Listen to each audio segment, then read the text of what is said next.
Heyrðu, frábært að fá þig heimsókn. Takk fyrir boðið og kaffið. Já, þú varst alveg í stuði fyrir kaffi. Kikastundum minn síðdegis þreyta?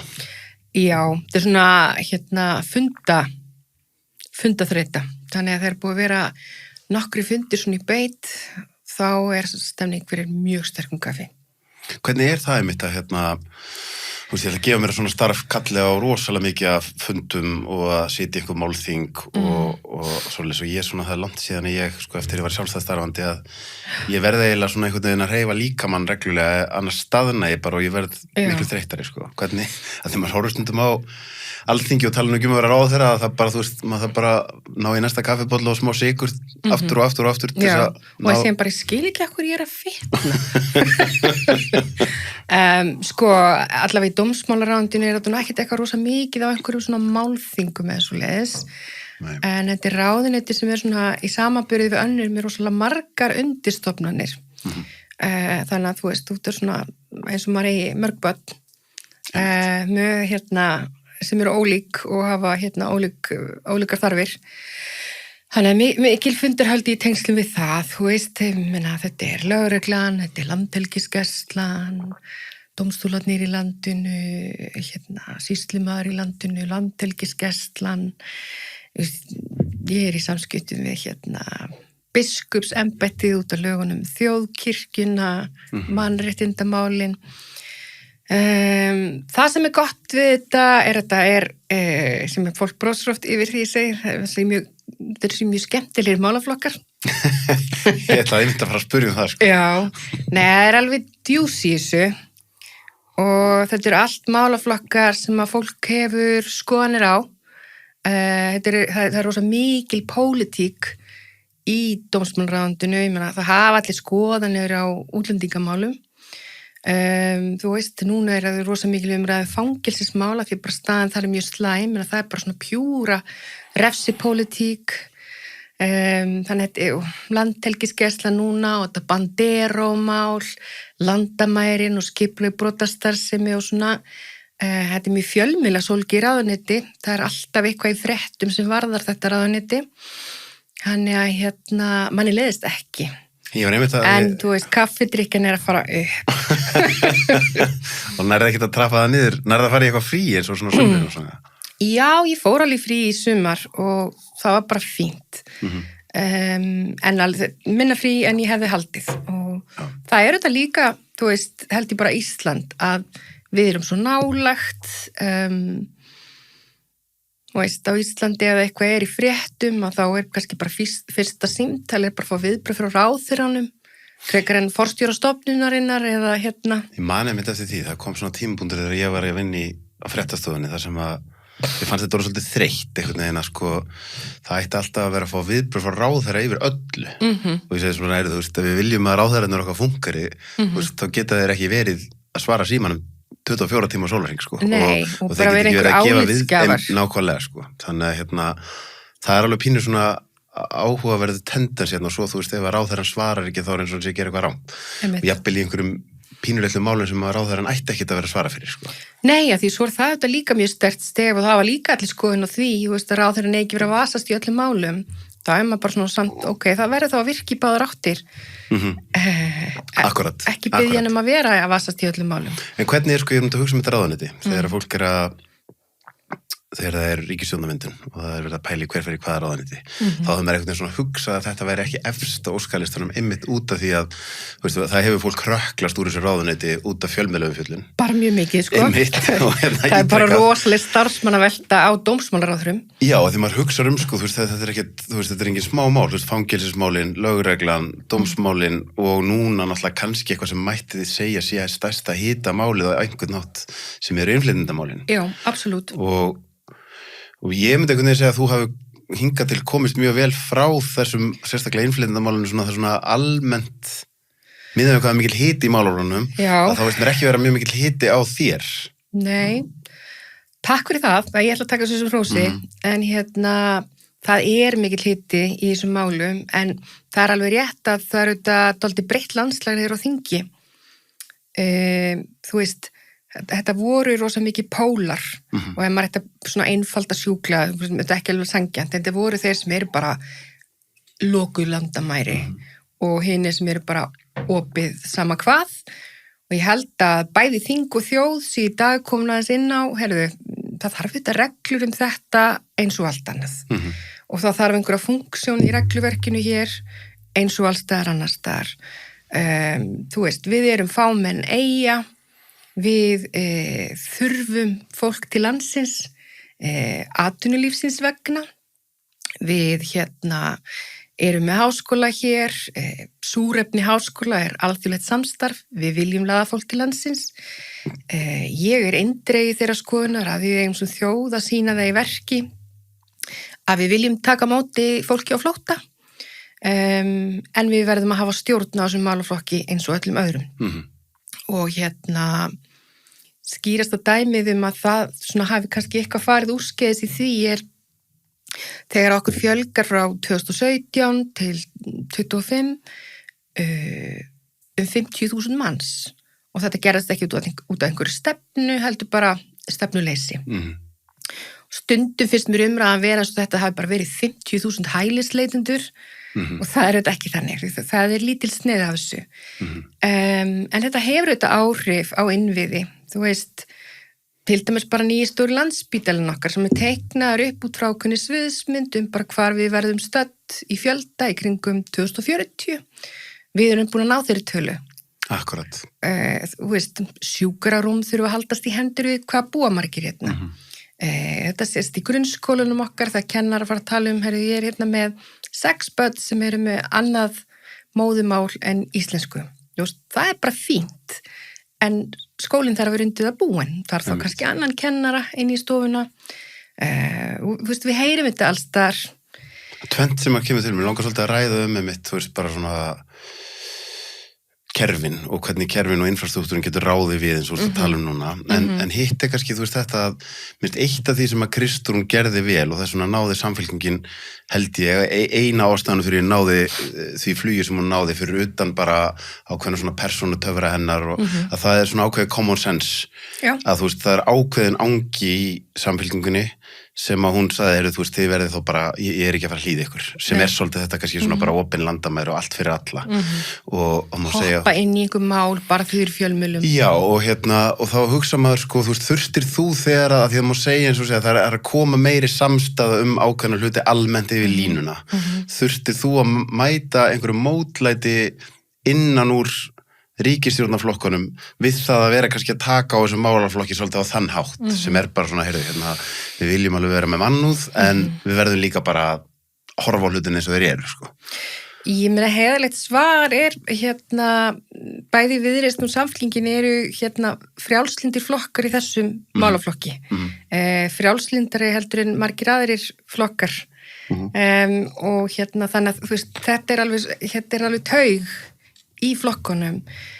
Ég hef svolítið reynd að leggja máli upp þannig að því þetta er stundum erfitt og þetta er stundum viðkvæmt að segja bara sem svo, þú veist, ef við getum ekki axla það ábyrgð sem svona miðjuflokkur að sýna það að við erum að stjórna þessum málaflokki, að við erum að vinna út frá stefnu en ekki dagsformi eða tilfinningarökum þess dags. Ef við gerum það ekki, þá gerist bara það sama og í löndunum í kringum okkur. Það kemur einhver svona harðkjarna populísku flokkur og segir að býðst til að leysa verkefnið. Þannig að, jú, ég finn það alveg. Ég meina umræðan brottfarstöð var erfið. Þetta var hlutir sem að ég vissi að þyrfti að fara í. Þetta var hlutir sem að ég vissi væri sennilega ekki til vinsælda fallin. Þetta er skuldbinding Íslands samkvæmt Schengen-samkomulaginu. Verkefnið fannst mér vera, hvernig gerum við þetta? Á mannúðlegan hátt. Þú manst hvernig umræðan var að vera að vísa í barnasáttmálan, önnur Schengen-ríki sem hafa verið með þessu úrræði, að því Ísland er eina Schengen-ríki sem á þetta ekki. Þau eru líka bundin af barnasáttmála. Svarið við því að við séum bundin af barnasáttmála er ekki að við getum ekki verið með svona úrræði, heldur hvernig ætlum við að gera þetta. En það er auðvitað skrítið og óþægilegt og ekki alltaf skemmtilegt að lesa sig á netinu með þú veist, fasista og nasista líkingar. Gerðu það? Já, Lestu það?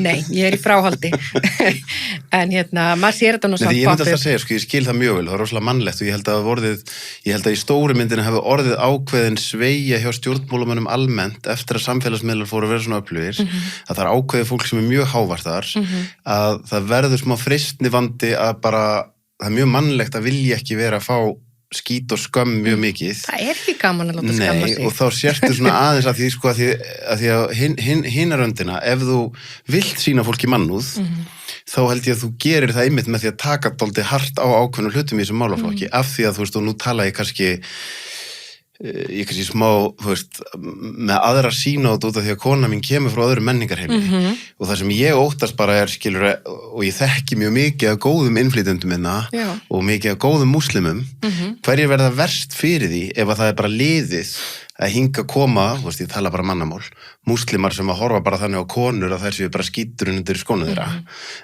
bara ætla ekki aðlaga skildunum okkar, fólk sem kemur inn í stríðum ströymi til þess að misnota velferðarkerfið, það verður til andúð á góðum innflytjendum. Þannig að þú ert í raun og veru svolítið að búa til, og fólki sem er trilltast að búa til bakslæðið sem það sjálft er að tala sko. Absolutt, ég meina, ef við erum á viðkvæm eða ef við erum á fín til að taka skref í útlendingamálum,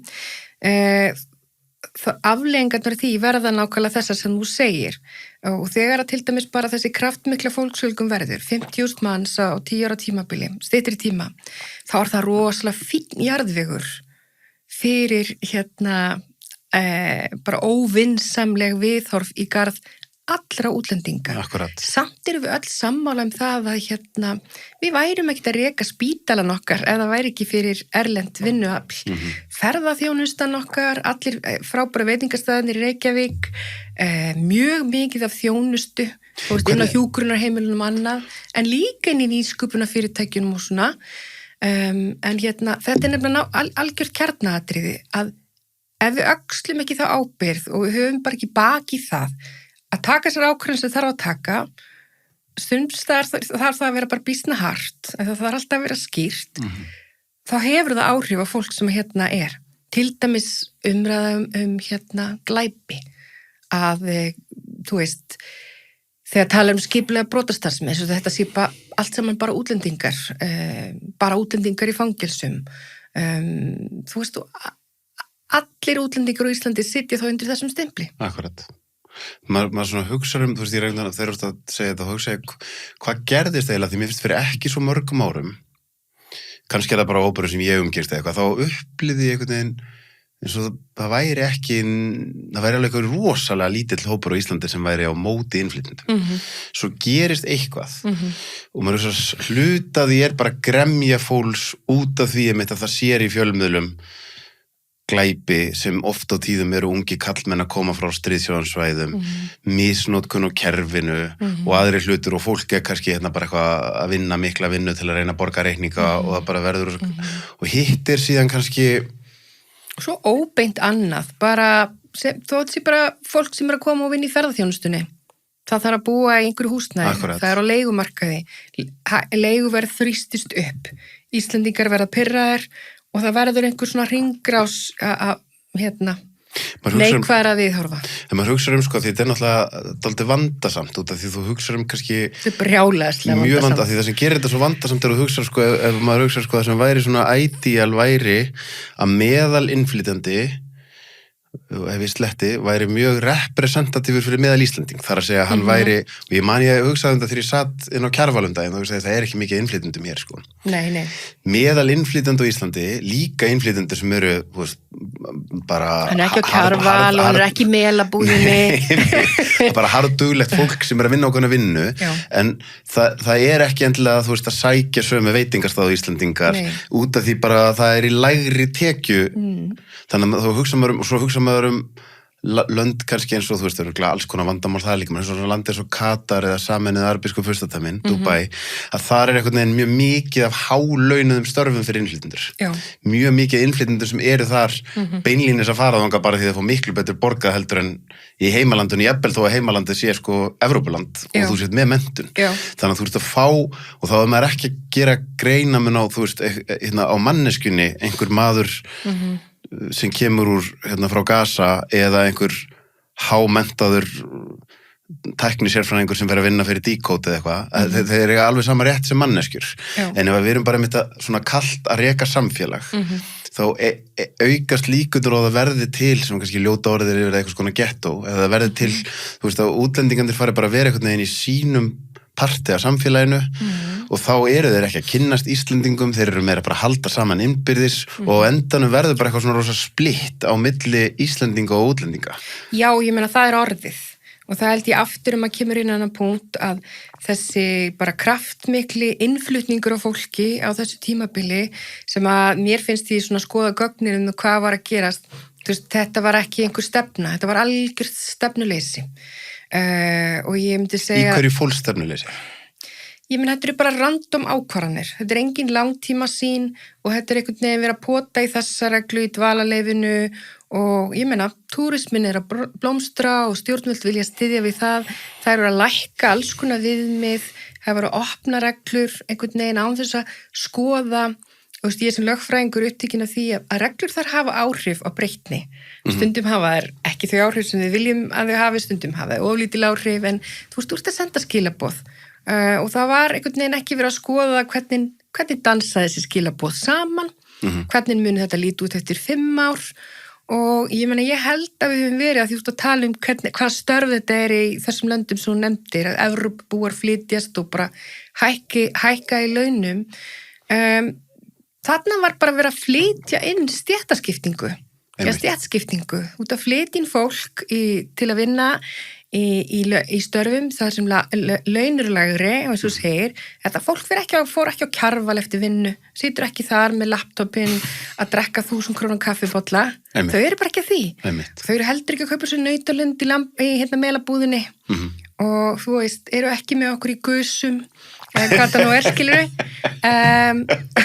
Ég voru að hugsa að þetta er rétt það er ekki með okkur í gus og bara, ég er 48 ára og hef ekki farið í gus og ég er bara svona, vantar eitthvað í líf mitt sem konu, allar konur eru í gus Ég fer í gusu allavega einu sinni í viku Já, ég vissi það nefnilega, sko, svona lék mér að ég nefna þetta dæmi en þú veist, þannig að hverfin okkar eru byrjað að verða skipt við vitum að krakkar eru að koma inn með ólíkan stuðning inn í grunnskólan okkar það er minni þáttaka í íþróttum með barna innflytjenda en Íslendinga þetta hefur áhrif á félagsmótun sem hefur áhrif á unglingsár það er verri tengsl það hvernig kemstu inn á fyrsta starfi þegar þú ert að sækja svona fyrsta fullorðinstarfi sem er bara mjög ofta það er einhver frændin eða frænka en smá eitthvað fyrirtæki og þú farið að fara þanga eitthvað að glamra okkur lyklaborð og þú stendur þig vel að farið síðan vinnu.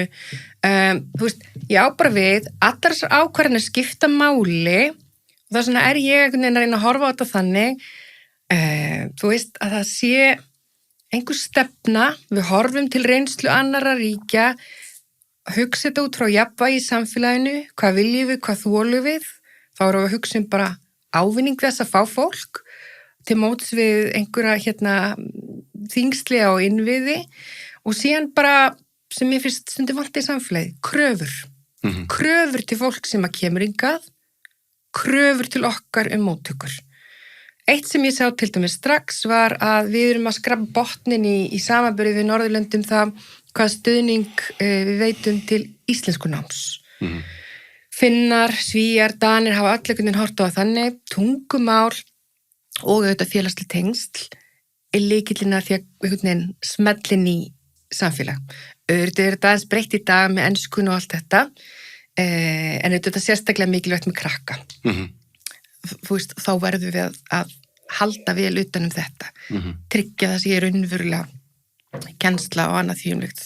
En þetta, ég sammála þessu sem segir, sko, því ég í grunninn nefnilega þú veist, mér finnst þetta verið að gerast mjög hratt að þú veist að það er, þú veist, ég var alveg svona innilega einhvern veginn að horfa á þetta sem þú kallar stefnuleysi og svona bara, þú veist, þetta er ekki að ganga upp Nei, en var þetta ekki að ganga upp? Það var bara alls ekki að ganga upp og þá einmitt var svona stemningi svolítið þannig að þú máttir ekki ræðu með þessi mál, þá varst ég bara kallaði rasisti yfir í bara pendullin sem núna snúast bara og maður er bara svona í alvörunni, eru bara detti í eitthvað rasisma, bara hvað er að gerast, sko, og þá hugsa, þú veist, eða eitthvað eins og ég hugsa, mér finnst mjög fallegt að lönd séu sem mest opin fyrir fólk sem er að leita tækifærum, en, þú veist, þú getur ekkert hoppa beintið på eitthvað velferðarkerfi, Nei. skilur, það bara er ekkert, ég skil ekki hvað það ætti að vera í boði, sko. Nei, og ég meina, þú veist, Nóbelsverðina hafi í hagfræði, Friedman segir bara, heyrðu, opin landamæri og sterk velferð, þetta getur bara ekki virkar ekki. Nei, þetta fer aldrei virkar saman.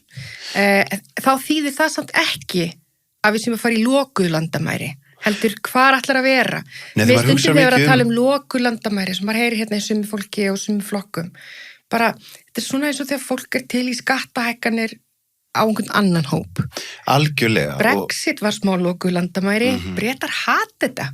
Nei, því maður hugsa sko það sem byggðu upp mestar stórveldi heims í dag, Bandaríkin, þetta er bara landina frálsu, allir velkomnir að leita tækifærum. Og ég hugsa svona sko, því ég man að ég var svolítið, þó að það sé náttúrulega allt annars konar stjórnafaraldur við þekkjum þegar ég fór í fyrsturskiptið í Dubai, þá las ég bókina eftir Seikinar og þar er framtíðarsýn sko. Já. Það var bara, við erum núna að nota olíupenningin til að byggja upp túrismann og árið, þetta er 2013-14 sem ég var þarna, 2020 ætlum við að vera komin orðin túristastæður nummer 1 í heiminum, það mistókst reyndar, þeir voru nummer 2.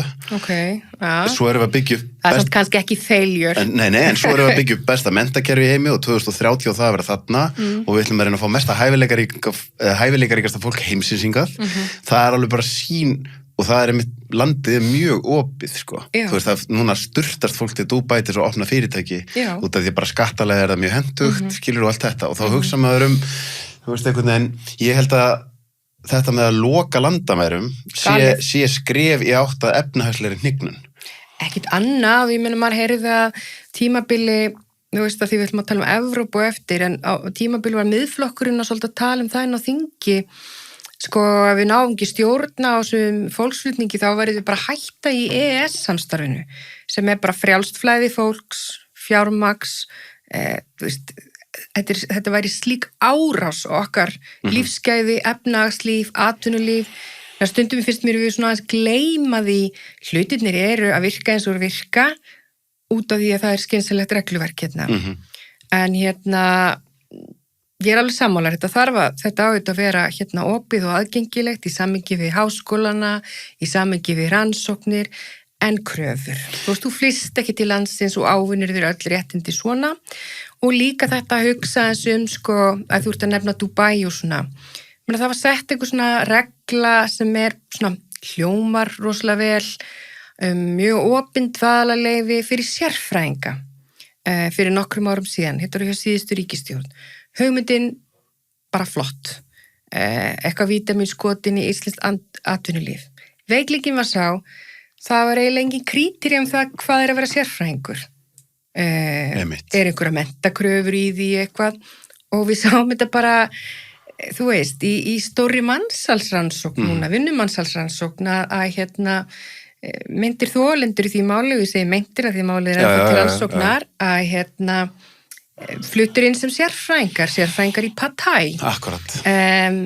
Og þarna sér maður líka að því svona ég hef alveg verið skömmi fyrir það að ég sé að stíga fast niður fæti og það sé hérna, þú veist, ég sé ekki tala svo frjálslynd manneskja og allt þetta.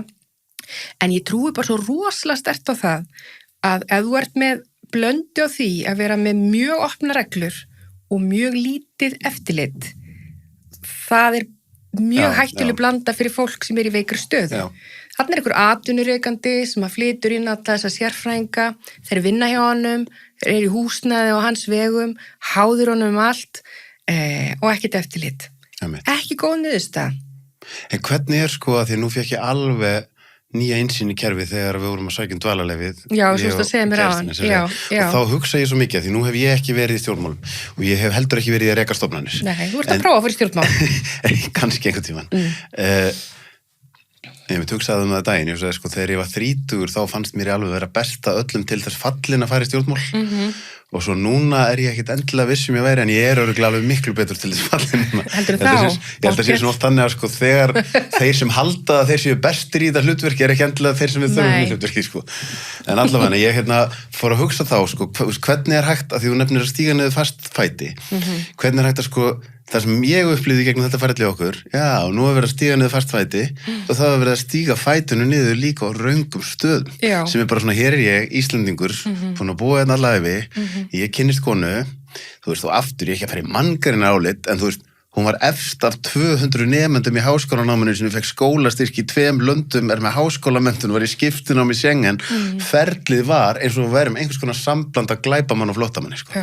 Og maður bara svona, þetta getur ekki átt að vera svona. Nei, ég sammála þetta því. meikar engan sens og þetta er skrítnasta ferli sem ég hef farið í gegnum á ævi minni og gegnast því frá okkur, sko. Þetta var bara svo mikið rugl og þú veist, einhvern veginn ég fann svo til, þú veist, þetta verður við saman en þú veist, bara niðurlægingin, einhvern veginn skilur að þú hugsaður bara býtu er virkilega ekki að hanna kerfið þannig að það sé pínu svona þegar umsóknin kemur, eitt er svona alveg mjög líklega gæti verið eitthvað rautt viðvörunarljós, annað bara, þú veist, og þá er ég aftur að segja, skilur þá er umfjöllun okkur í fjölmiðlum, það er augljóslega ekki málamiðlunar neitt, það er augljóslega ekkert mansal neitt og þú þarft ekki að skoða ferilskrá konunar nema í svona 5 mínútur til að sjá, hún er mjög líklega bara að fara að borga skatta hérna og vinna eitthvað gott starf innan mjög skamms tíma, sko. Nei, og menn eins og saga, eins og þú varst að segja mér hann áðan, maður svona bara, að því þarna ertu þetta með stofnun sem á að vera, vinna út frá ákveðnu regluverki, er þú veist, að fylgjast með því að einhverja kröfur séu uppfylltar, en er auðvitað líka þjónustustofnun og mjög vont að heyra að tilfinningin sé svo að bara fólk sé að fara gegn niðurlægjandi ferli. Nei, ég get sagt það við bara Jóna, því nú held ég að sko hún Kristín sem að stýri stofnunni sé örugglega góð kona og allt það, en ég upplýði bara og ég fór að spyrjast að bara, nei, það er bara meðvitað þetta á að vera hostile environment og ég sagði einhvern tímann gerist það að skatturinn breyttist og það var bara tekin ákvörðun fyrir þjónustustofnun og viðhorf fólks í garð skattsins er búið að gjörbreytast. Það er mjög þægilegt og gott að eiga við skattin í dag. Og ég meina maður hugsa tilbaka, það er bara mjög auðvelt fyrir skattin að vera óvinsæll. Þannig að þetta er auðvitað mindset líka. Og þannig að hugsaði, sko, það hlýtur að vera hægt að gera eitthvað. Þannig að þú veist, fólk sem er ekki að brjóta neina reglur, upplifir þetta sem þjónustustofnun, en ekki sem hostile environment. Já, ég er bara einlæglega sammálaður þar. Þannig að ég er svona, hvernig til þess að kíkja allavega á þetta er þú veist, ég er alveg búin að fá að sjá og vita nógu mikið að því svo sér maður líka í fjölmiðlum hluti sem er einhvern veginn svona á sama tíma er einhver að fá vegabréf á sama tíma er einhver að fá dvalarleyfi það sem var svona augljóst að það var alveg dálítið mikið að blikkandi rauðum ljósum. Þú veist, og manni finnst þetta pínu skrítið, sko. Og mér finnst líka, sko, þú veist, í pólitíkinni hefur rosalega mikil umræða alþjóðlega vernd hælisleitendur og allur fókusinn þar. Svo eru auðvitað með þessa aðra flokka líka sem eru dvalarleyfin og svo eru þessi kríteríum líka bara hvað þarf til að koma til svo verði ríkisborgari. Mér finnst til dæmis með ríkisborgariréttin minnst ekkert augljóst mál að þú eigir að fá íslenska ríkisborgararétt jafnvel þó að þú sem útlendingur setjum að búa í einhver x ár af því þú áttu auðvitað alveg geta plummað í íslensku samfélagi án þess. Þú veist að það sé bara upphefði því að fá þennan rétt. Ég er líka á því að því núna er rosa mikið verið að tala bara að ég hef verið hægt að svifta fólk ríkisborgarétti, þetta er líka heilagur réttur. Þannig að ef við erum aðeins með skynsemi því hvernig færðu ríkisborgarétt, haldi ég væri mikið einhverju svona ruglsamtali að taka ríkisborgarétt síðan af fólki. Og ég ákvað að fara bara í svona heildarendurskoðun á þessu, hugsandi það, ég er með 4 ár, byrjaði aðeins á regluverki alþjóðlega vernd, fórum í þessa breytingar að það sé hægt að afturkalla alþjóðlega verndina í þeim tilvikum þegar menn er að brjóta af sér. Af því það finnst mér þetta líka vera spurningum þetta sem við töluðum áðan, kröfur. Íslands samfélag er að taka móti þér, þú ert að koma úr erfiðum aðstæðum og við erum að veita þér skjólshús. Því fylgja kröfur. Algjörlega. Og ef þú ætlar ekki að fylgja okkar lögum, þá getur við mist þennan rétt. Og við séum bara skýr með það. Að því það skiptir líka máli að við séum skýr í skilaboðum. Og þannig við fórum í það og núna er ég í rýni á regluverki dvalarleyfin og var með frumvarpið það í haust og er síðan að skoða ríkisborgaréttin. Mér langaði líka að við kæmumst aðeins út úr því að vera alltaf bara að tala alþjóðlega vernd og svo finn ég það líka, finnst mér að Íslands samfélag er að vera opnara fyrir því að ræða punktar sem eru bara svona viðurkenndir í þróunarfræðum eða svoleiðis með að við erum með held ég 6.600 mann sem að hingað hafa komið frá Úkraínu. Þetta er mikill fjöldi. Algjörlega. Ég upplifi enga umræði í íslensku samfélagi að bara heyrðu það komið gott á þessu. Við getum ekki meir. Sem segir mann eitthvað. Þetta eru mjög margir sem að koma frá Úkraínu, ekkert samtala þetta. Ég held að skýringin sé svo að þessu fólki hefur vegna býsna vel. Og ég heldur ekki feimin við að segja það sem ráðherra jafnréttismála. Við erum að sjálfsögðu ekki fara að gefa neitt afslátt í þeim efnum varðandi bara kröfur viðhorf til kvenna. Nákvæmlega, og það er svona pínu erfitt kannski að setja það nákvæmlega inn í einhverja reglur. Nei. En ef maður hugsa ég er bara að benda þetta með Úkraínu. Þetta er ekki vandamál. Þannig erum við aftur komin í svona, þú veist að kerfi eru hönnuð á ákveðin hátt og það verður svona eitt yfir alla ganga oft. En svo sér maður bara augljóslega frá ákveðnum menningarheimum ákveðin hluti af kallmönnum sem eru bara svona, heyrðu, bara gildin ykkar samrýmast bara ekki því sem við höfum komið okkur saman um sko. Og þá það svona kannski ekki alveg einfalt hvernig þú siktar það út, en þú veist, það svona Nei, þannig er þetta bara að tala stefnu. Þannig er þetta búa til andúð í garð annara innflytjanda ef að þetta fær bara vað uppi, sko. Hinn hliðin er auðvitað það sem maður heyri síðan oft frá konum að bara svona, það nú ekki eins og, þú veist, að það sé ekki til ofbeldi á Íslandi. Nei, hárrétt. En, já, bara við auðvitað þetta ekki eitthvað sem út að sitja beinlínis inn í reglur og svona, en þetta er eitthvað sem að stjórnvöld þurfa að vera meðvituð og aftur nefni í dæmi við Úkraínu, mjög stór hópur sem hér það gengur vel.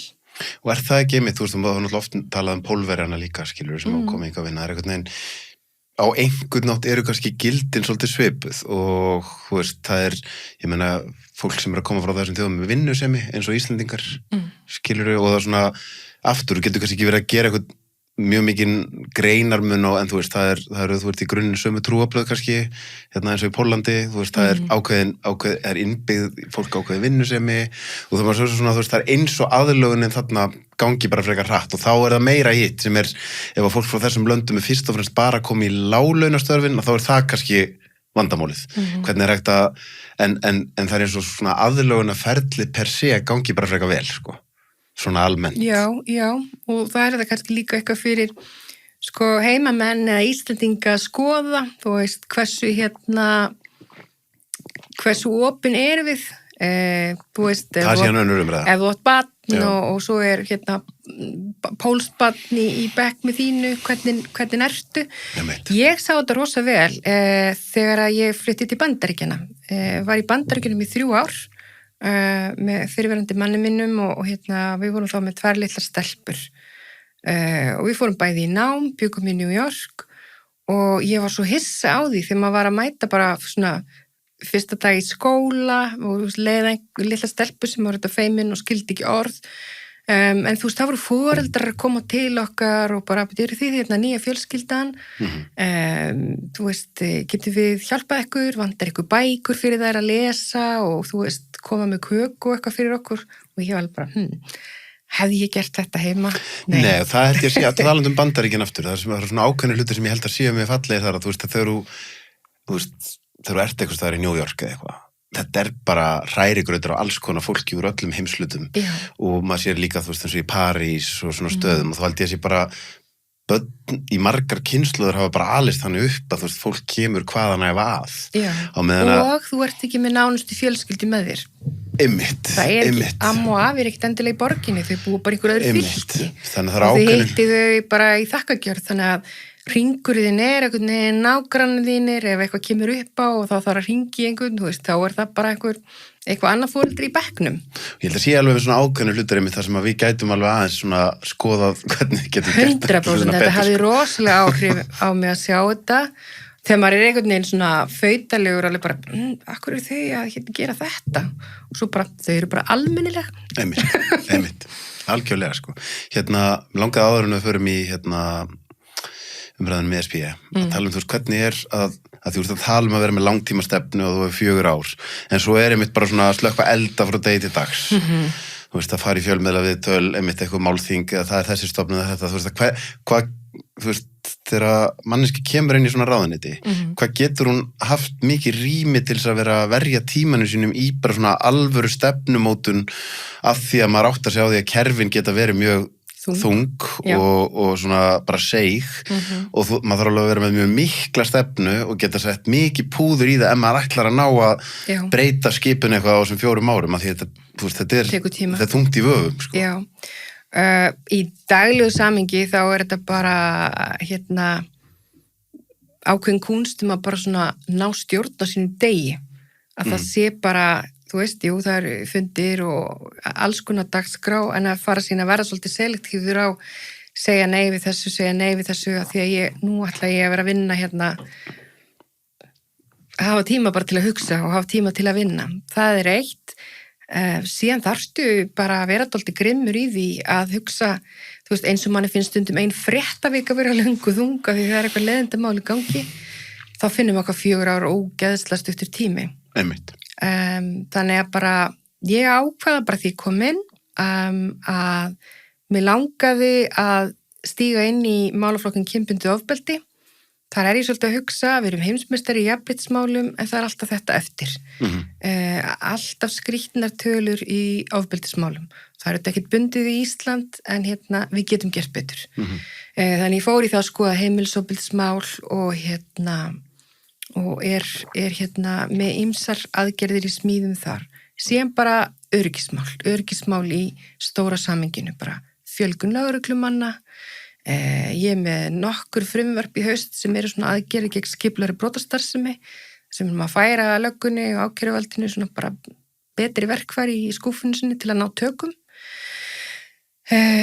Og þannig að bara og síðan þessi svona lagskipta heildari endurskoðun útlendinga. Þetta er bara útlendingamál, innflytjendamál, útlendingamál, öryggismál, aðgerðir gegn kynbundnu ofbeldi. 3 stór stef, svo er þetta allt hitt á flotið þarna. Hvað með því þú nefnir lögregluna? Að þar er ég svolítið mikið einhvern veginn svona, þegar ég er allt í einu farin að sjá lögreglumenn á ónefndum veitingastöðum panta sér mat með sýnilega byssur. Okay. Að ég er bara svona, ég fíla þetta ekki, sko. Ég hef alltaf ferðast út allan heim og ég verið stoltur að ég geta sagt bara á Íslandi eru bara byssurnar bara í einhverju sérsveitarbílum og við sjáum þar aldrei. Og þannig er aftur eitthvað svona í mér sem ég horfa á mannkynssögunni, ég horfa verstu hlutir sem hafa gerst í mannkynssögunni, hafa gerst að hálfu yfirvalda. Þannig ég er hræddari við yfirvöld heldur en hryðjuverkamenn. Þú veist, það er eitthvað í mér þegar ég kem á flugvelli og það er allt í einu bara upp með hendur, niður með brækur, bara þú mátt ekki vera með svona mikið vökva og eitthvað, það bara deyr eitthvað inn í mér, sko. Og ég líka alltaf bara, akkur er ekki sömu reglurnar eitthvað, taktaðu beltið, farðu úr skónum bara. Þannig það deyr eitthvað því ég er bara svona bilast úr peringi. Hvað liggur línan á millið sem þetta vera ekki næfur en vera alltaf með augun á því að lögregluríki er ekki eitthvað sem við viljum, sko. Nákvæmlega, og ég meina þetta er svona kannski svolítið svipað við vorum að ræða með útlendingamálin áðan, skilur, þú ert að finna svolítið punktinn, bara við viljum stjórn, við ætlum að ná fram einhverju jafnvægi í samfélaginu og við ætlum að gera kröfur. Hvar er síðan línan í því?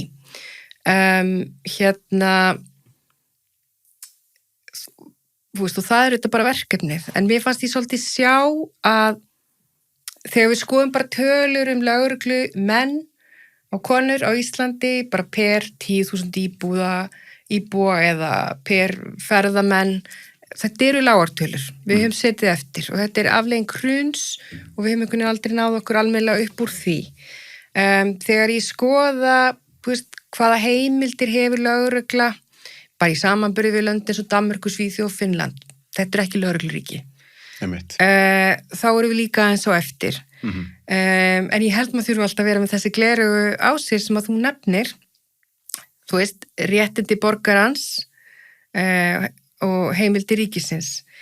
Ég er auðvitað kannski aðeins þeim megin tilverunar að ég vann sem saksóknari áður að þegar maður er að spá í heimildum ríkisins þá vill maður líka vera einhvern veginn, þú ert að þessu að þú ert að horfa á öryggi borgarans. Og krítirinn svo bara, við viljum ekki að lækningin verði en sjúkdómurinn.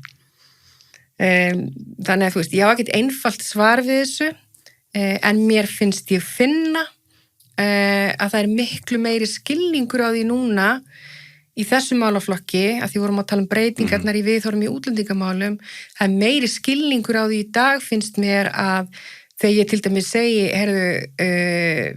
skipulögð glæpastarfsemi eða glæpastarfsemi, hún ferðast landa í millum. peningarnir ferðast landa í millum, upplýsingarnar ferðast landa í millum, allar operasjónir eru flóknari, betur skipulaðar, þá verður lögregla líka að vera það.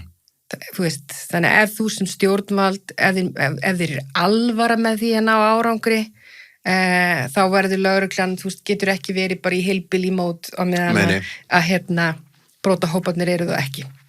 Ég spurði Þorgeir út í þetta líka, sko, ég hugsaði, því þarna er eitthvað sem ég set stundum athygli á, hvað sem mér finnst athyglin ekki mikið vera á í fjölmiðlum, það voru ný sóttvarnalög og það, þú veist, að því að þið tala mikið um frelsi og þar sá ég mitt fólk skrifa undir, ég held að þú, sko, Þorgeir skrifa undir og Jóngnar og fólk sem ég þekki, sem ég ekki vissum í þessum lögum, og þá hugsa ég, þú veist, hvernig funkar þetta, minna, ég gef mér að Alma Möller og einhverjir hafi verið mjög djúpt inn í þessu, svo bara eitthvað flokkslín og allir skrifa undir, en það bara á ólíkum stöðum í frumvarpinu og ég ekki að segja að þetta sé að fara að gerast, en þá svona á endanum væri mögulega hægt að beita fólk lögregluvaldi til þess að stinga það með sprautu, sko. Þannig bara allt í mér sem bara, nei.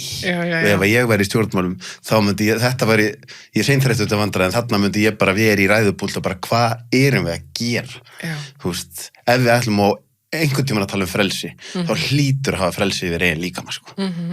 Þannig að þarna ég bara svo mikið prinsipmaður og þá fyrir ég einhvern veginn að hugsa, skilur, þú veist, þetta að leið og allir verða sammálum, þú veist, nú er gott að beita lögregluvalda, þá stundum finnst mér vanta einn sem segir já en bara erum við búin að hugsa þetta alveg til enda, sko. Já. Og ég alls ekki að segja það, mér finnst umræðan alls ekki vera þannig með beitingu lögregluvalds, allir sé bara yes, meira af þessu. Mér finnst kannski freka breytingin vera svo að það einhvern veginn ekki instant viðbrögð alltaf að bara nei, við ætlum ekki að leyfa þetta. Og þannig að ég les breytinguna meira þannig.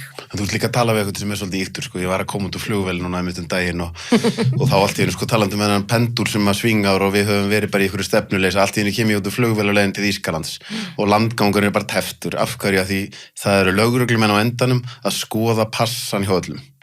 Og þú veist, labbaði bara upp á þeim, það ég er inn í Schengen, sko. Hingað í Þýskalandi? Hingað.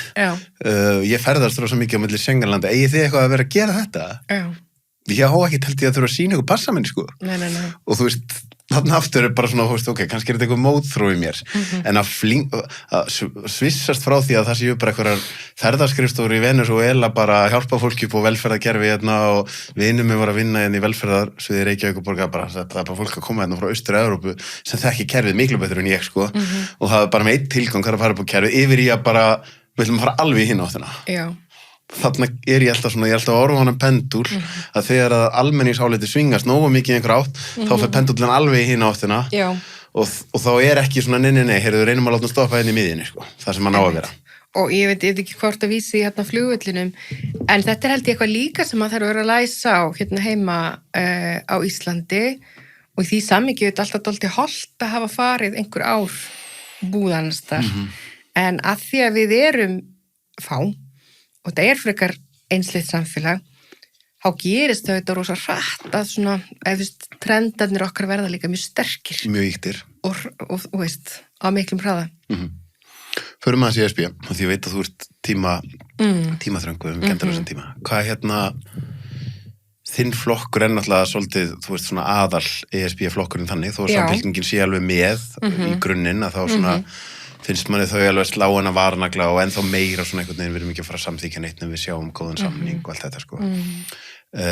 Ég er einhvern veginn að hugsa, sko, þú veist, ef ég væri að fara inn í rökræðu, það er miklu þægilega fyrir maður að fara inn í rökræðu en það er bara, við eigum bara að gangi í ESB. Mér finnst það pínu erfitt hlutskipti hjá ykkur að vera einhvern veginn, en við erum bara að kíkja og við getum alltaf hætt við. Þá ertu ekki alveg að selja mér, skilur bara, ég ætla bara að telja upp kostin en við förum í ESB og ég vil göngum í ESB.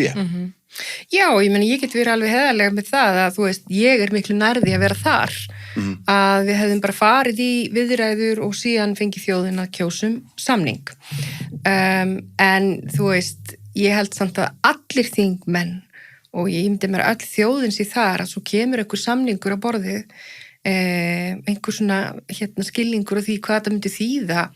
Ég myndi alltaf fara á kjörstað og segja nei við honum ef ég teldi að hagsmunum Íslands væri verð borgið með að fara inn.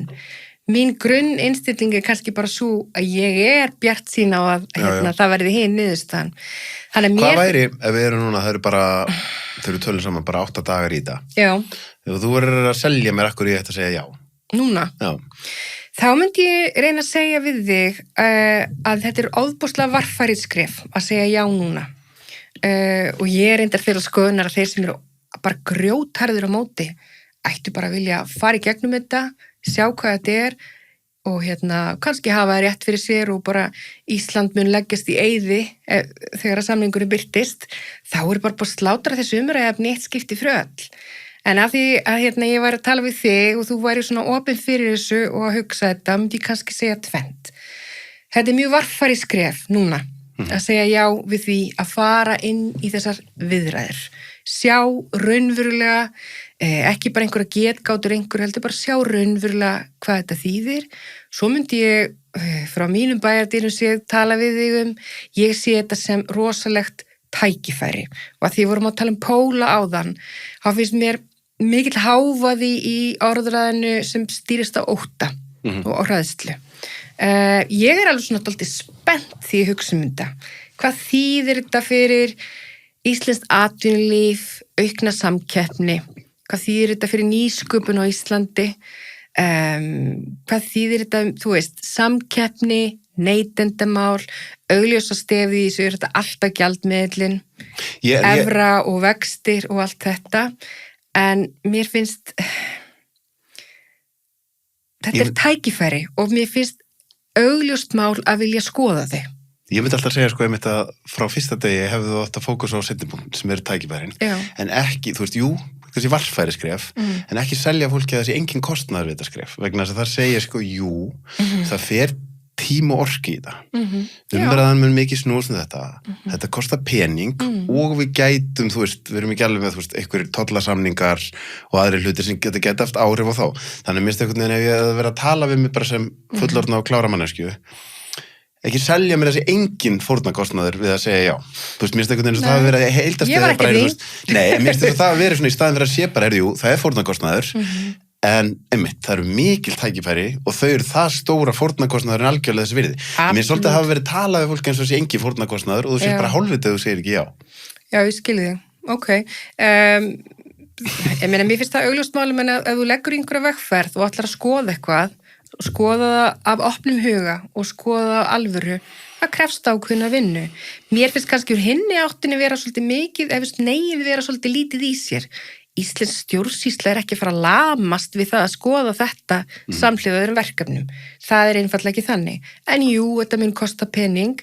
Í mínum huga er það bara einhvern veginn, þetta er stór ákvörðun. Ef við færum í seinni atkvæðagreiðslu, þá viltu vanda til verka það bara hvað þýðir þetta raunverulega. En ég er mjög upptekin af því að þetta sé rosalegt tækifæri. Þetta sé rosalegt tækifæri fyrir íslenskt atvinnulíf, þetta sé rosalegt tækifæri í íslenska neytendur, þetta sé rosalegt tækifæri ekki síst fyrir aðeins yngri kynslóður, þá við séum náttúrulega bæði mjög ung, að þú veist, gjaldmiðlunum fylgir stöðuleiki, við losnum við þessar sveiflur, við losnum við þessar endalausu samtölum, einhver hafi verið óheppinn þegar hann fór inn á húsnæðismarkað, að það sé einhver áhættu fjárfesting að kaupa íbúð og allt þetta. Og að því þú nefndir tollasamninga, við myndum missa einhver svoleiðis við þetta, þá finnst mér vanta mjög stóra breytu inn í þessa umræðandi varandi þetta. Þetta er tollabandalag. Og við sjáum, þú veist, það er verið að beita tollum núna af krafti, nánast svona sem tæki, ég ætla ekki að segja stríði, en svona til ógnunar og til hótunar. Ég kaupi það bara ekki. Ég kaupi það alls ekki að á tímum svona tollastríðs að þá sé betra að vera ein eyja út í hafi, 400.000 manns, heldur en að tilheyra þessari 27 ríkja blokk. Nema þú standir svolítið utan við, þú veist, þetta svona stóru aðeilarnir eru svolítið að keppa við einhvern annan, en við erum einhvern veginn svona aðeins meira bara já, þú veist, það er alveg hægt að, þú veist, við getum alveg verið með góðan samning bæði við Evrópu og Bandaríkin. Við gætum það alveg og við gætum líka bara alls ekki. Mér finnst svo stundum einhvern veginn og þannig ég ekki að, þú veist, ég bara vísa í það sem ég heyri í neyjum við séum einhvern veginn bara þannig lítill, látum bara ekki mikið okkur bera og þá vonandi fáum við bara einhver fína útkomu og kannski gleymir Trump okkur, kannski verður ESB bara svolítið næs og leifur okkur að hanga með þegar þeir svara. En þú veist, fyrir lítið hagkerfi eins og okkar þá er það ekkert grín að lenda þarna á milli. Þannig að, og svo finnst mér líka bara svona svolítið þetta að vera hugmyndafræðin og það svona, ég er Evrópusinni, mér finnst þetta falleg hugmyndafræði. Ég er með því það, sko. Ég hef alltaf verið skotin í henni, þannig að mér finnst þetta svolítið vera svolítið líka hverjum ætlar að tilheyra, með hverjum ertu. Og ég er alveg með þér þar, sko. Og mér finnst það bara svona, þessi hugmyndafræði heillar mig. Þannig að mér finnst það tækifæri og hverjum viltu tilheyra.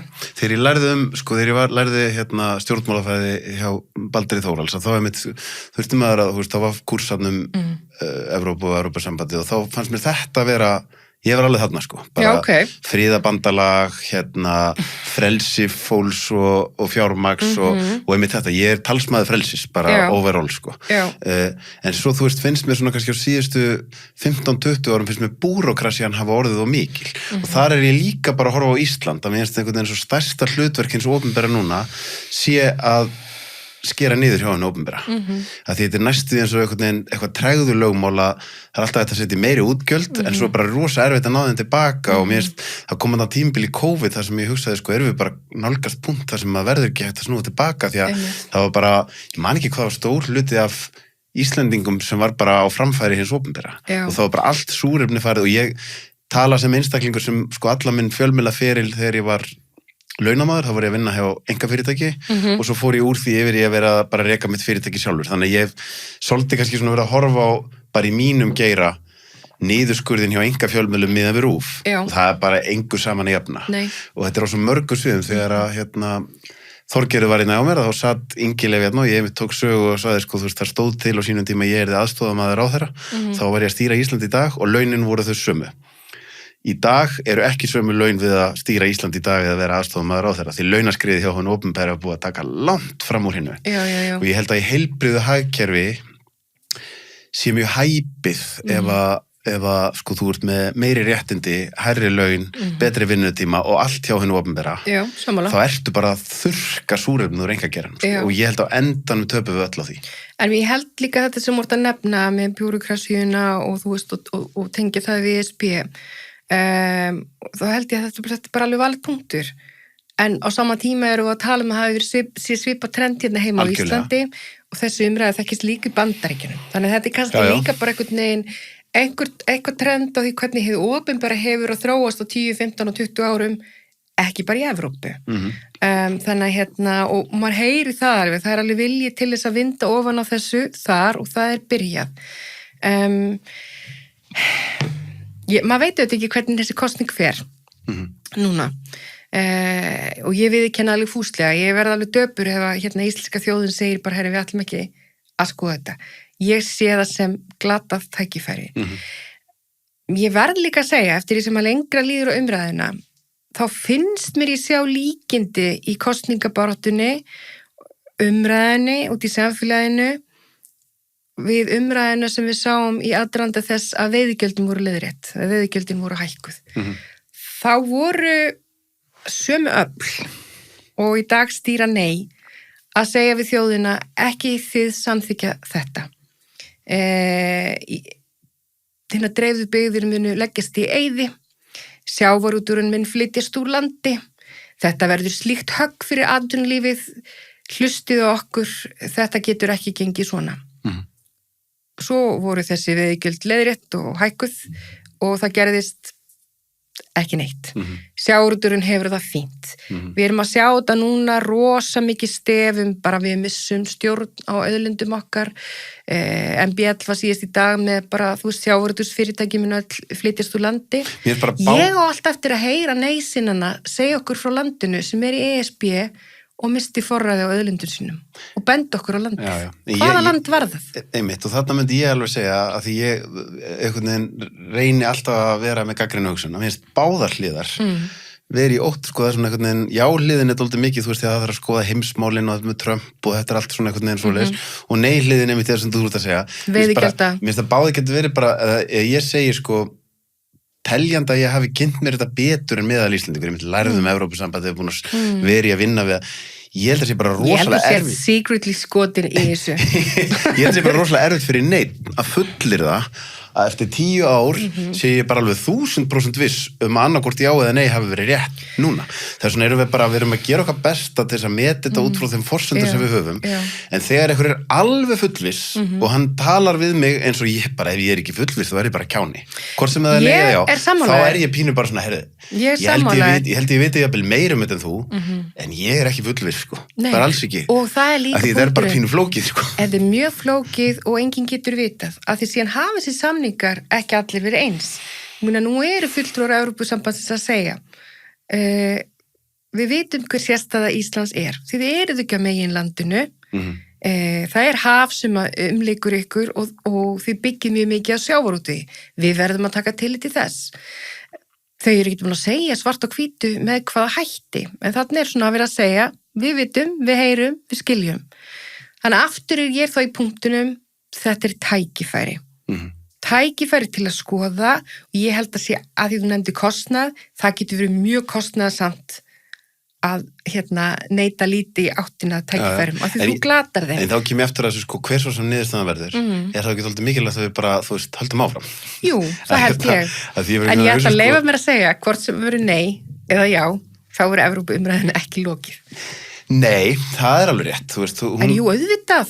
En þá er ég að meina bara þú veist, það var einhver sem kom með búnt sem ég var svona næstu pínu sammála sem var svona þarf eiginlega bara að hendi aðra þjóðaratkvæðargreiðslu eitthvað með fljótt, að því þessi þjóð þarf bara að fara að læra að vera ósammála, sko. Já, vá, sitt, ok. Bara við erum að læra að bara bæta okkur í því að vera ósammála, sko. Þannig á þitt band, að því ég hef verið bara eitthvað neginn, er ég siðblind eða þegar þeir eru alltaf að tala um bara þetta er að kljúfa þjóðina í herðar niður og þetta er allt og tæft og allt og mjótt á munum og hvað þetta er kraftmikil umræða það er heilbrigt algjörlega svo kjósum við og hvort sem að jáið vinnur með 54% eða neyið með 52% þá er það bara úrslit og við höldum áfram og þú veist og það kemur nýr dagur og við höldum bara áfram að rífast Eurovision eitthvað. Hvernig er þið fyrir ykkur einmitt að Eurovision?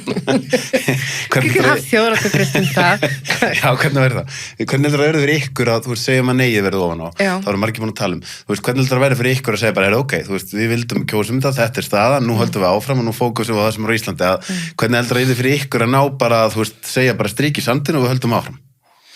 Ég meina það er fegur í þjóðaratkvæðagreiðslu og eins og ég segi, mér finnst þetta að vera varfæri skref og þó ég sé manneski sem hefði alveg vilja bara fara í það, fá bara sjá samning og kjósum svo, það finnst mér eitthvað fallegt við þetta og svo verður þú þetta bara virða úrslit kosninga. Hvað viðreisn varðar, þá verður það auðvitað áfall af því að þú veist... Þeir eru búin að leggja mikið undir þannig séð, sko. Já, þetta er identity. Ég er Evrópusinni. En ég myndi halda að það væri líka bara það er nauðsynlegt að vera með flokk á þingi sem er bara mjög skýr mikilvægi alþjóðlegs samstarfs mjög skýr Evrópusamstarf tónnin er tærastur þar hjá Viðreisn við verðum áfram Evrópusinnar að því ég hef líka smá ágjur á því núna þegar allir eru bara EES-samningurinn er geðveikislega góðu samningur og við elskum hann mjög heitt. Segja sömu þingmenn eru bara mjög oft inn í þingsal að tala niður. Miðflokkurinn var að því bara fyrir nokkrum mánuðum síðan. Varaformaðurinn talar um það. Við erum kannski bara yfirgefa þetta gig ef þetta mattsar ekki við okkar útlendingastefnu. Þeir sem hafa mest verið, þú veist, tím EES-samningurinn í þessari kosningabaráttu er ekkert eitthvað brjálæðislega mikli bandamenn hans alltaf inn á þingi og þá finnst mér þurfa að muna það við erum eiga með 400.000 manns við eigum allt okkar undir alþjóðlegum viðskiptum og samskiptum Sammála því og ég held að stundum hugsa sko sömar svona umræður sem að klofna að þú veist, getur verið sammála með viljum sömu niðurstöðun sem er einmitt bara, þú veist ef við getum náð sem bestum samningum við umheiminn, þá bara geggjað út af því að þetta staðan okkar er pínu sérstök, við erum með einhverju eyja út í Ballarhafi og þá að því að nefni veiðigjöldin, þá var ég svolítið að hugsa sko, þú veist, ef ég hefði verið, þú veist, ráðherra eitthvað svona, mér jú, ágætt að þú veist, keyra á veiðigjöldin og kannski er það besta leiðin, en mér aðalatriðið vera, hver svo sem er að reka sjávarútveginn það, ef það tekst einhvern veginn að búa til þannig að það sé verið að hámarka bara hæfni okkar þar og við séum að ná sem mestri arðsemi aðalatriðið arðurinn verður allur að vera eftir í landinu Og er hann það í Skilurðu, dag? þannig að það sem eru hugsaðir skilur ef að enda niðurstaðan er svo að peningandir enda einhvers staðar úr landi, þá er allir að tapa. Þannig ég hef stundum hugsað skilur væri að frekar hægt að taka bara þessa sækari af borðinu og segja bara, heyrðu, þið megið alveg græða, en þetta verður alltaf verða eftir hérna á Íslandi og ef við sjáum að þið eru eitthvað að fara með ykkur skattaskjóli eða eitthvað, þá verður þetta bara tekið hart á þessu, sko. Já, og það finnst mér þetta líka vera tengt sjávarútvögunum, þetta með sem að mér finnst mjög margir vera sammála um þessari umræðu og það er, hvað er gjaldmiðlinn okkar að gera almenning í landinu? Þú veist, tækifæri til húsnæðiskaupa, sveiflurnar á lánunum, við erum með matarkorfan okkar er 55% dýrara heldur en meðaltalið í Evrópusambandinu. Þetta eru stóru póstarnir í lífi fólks, húsnæði, matarkarfa. Ég er alveg sammála, sko, þetta með og þú svo heyrir maður eitthvað svona, en íslenska krónan, það er bara mjög gott, hún er, þú veist, það eru tækifæri í smæðinni og það er mikill sveigjanleiki en öll stórfyrirtækinni hafa reyndar valið að gera upp í evru, það eru einhver 267 fyrirtæki, öll sjávarútvegsfyrirtækin, sem sjá ekki tækifæri í smæð krónunar, sem sjá ekki tækifæri í sveigjanleikanum, að mér finnst, þannig að sumt í þessari Evrópuumræðu finnst mér líka vera sömu tækifæri fyrir alla. Ef krónan er svona geggjuð, af hverju eru stórfyrirtækin sem hafa þann valkost að yfirgefa hana, af hverju eru þau ekki áfram í krónuhagkerfinu? Þannig þetta er réttlætismál líka. Já, með gjaldmiðlinn og að vera Evrópusinni, en þú veist, það sem ég held að sé, þú veist, trikki við að vera í ykkar sporum, þar að segja að vera, samfæra fólkum jáið, ég held að sé svo djúp einhver svona sjálfstæðistaug í Íslendingum. Guðni Forseti útskýrir sem er svona einhvern veginn skilur, ég held að á endanum þurfa að brjóta dálítið marga veggi til að svona einhvern veginn, ég held að sé miklu sterkari sjálfstæðistaug í meðal Íslendingi heldur en í meðal, hvað ég að segja, Þjóðverja, Dana. Já, og það held ég helgist af sögunni og mér fannst Guðni Forseti útskýra þetta rosa vel í Silfri núna í vikunni, þar sem hann var að segja bara auðvitað, þú veist, við fórum í gegnum ákveðin slag varandi landhelgi, það er ekkert svo langt síðan við slitum okkur frá Dönum, þannig að auðvitað er þetta sterkara í okkur, af því að þegar maður síðan spyr, þú veist, finnst þér Danir ekki vera fullvalda þjóð, þeir eru ESB, eða Svíjar, eða Þjóðverjar og hafa þeir verið rændir öllum sínum auðlindum, þegar Bretar fóru út úr ESB og Skotar með þeim, þú veist, var skoska olían eftir inn í ESB, nei, en þetta er, og það þarf að vera það, þetta er hluti af okkar sögu, við erum viðkvæmari fyrir þessu, og Guðni sagði sem ég var svolítið flott nálgun, til dæmis varandi fiskinn, að því mér finnst þetta í kjarnanum vera fullveldi og fiskur. Fullveldi og fiskur er það sem að svona fólk vill standa vörðum. Og hann segði bara að við verðum þetta bara leiða það til lykta hvort að við getum fengið ásættanlega samning fiskinn.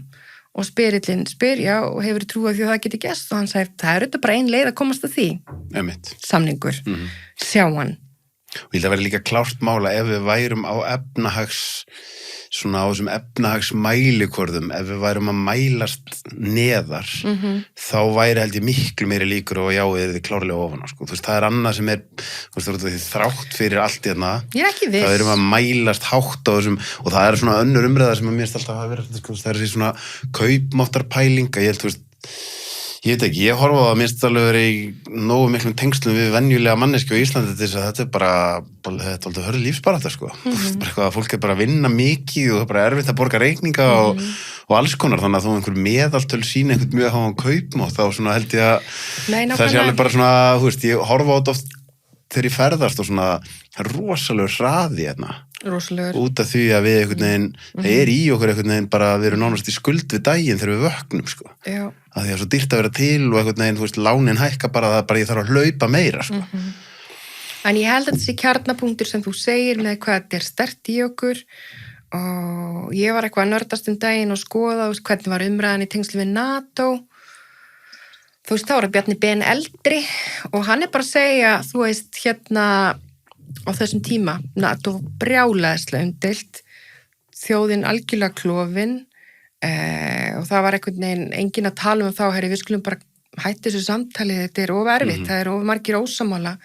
hann bara matstöðuna þannig að fara þarna inn betra fyrir fullveldi okkar, betra fyrir öryggi okkar og hafði bara djörfung til að standa með þeirra ákvörðun.